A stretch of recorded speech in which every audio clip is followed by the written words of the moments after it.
Super pneumoniae killed Nevada women, there may be more cases. A superbug resistant to every antibiotic available in the U.S. medical arsenal killed a Nevada woman last summer, the Centers for Disease Control and Prevention reported Thursday.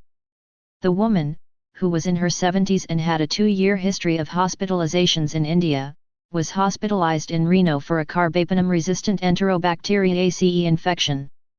Investigators identified the specific microbe as Klebsiella pneumoniae, which usually causes urinary tract infections.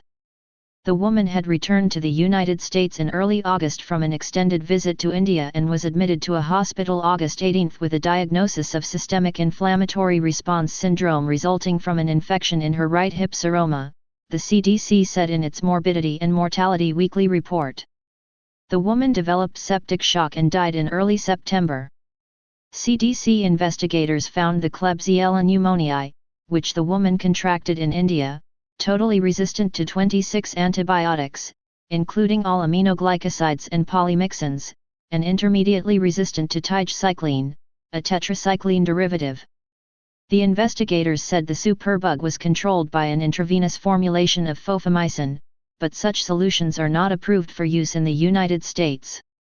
Klebsiella pneumoniae resistant to every antibiotic available in the United States killed a Nevada woman last summer.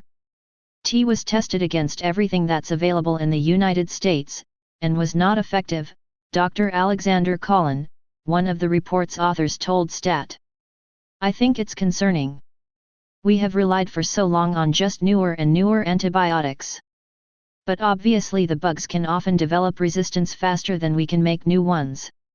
Dr. James Johnson, a professor of infectious diseases medicine at the University of Minnesota and a specialist at the Minnesota VA Medical Center, called the death the harbinger of future badness to come.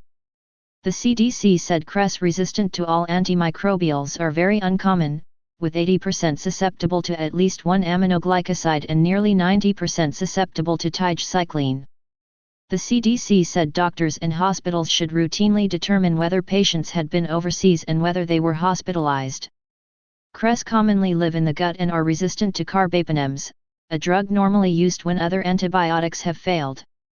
Modern Farmer reported last week CRE has been found on a pig farm in the United States for the first time, raising the specter of a massive infection in the pig population and possible interspecies transfer of the drug-resistant gene from pigs to humans through fresh meat.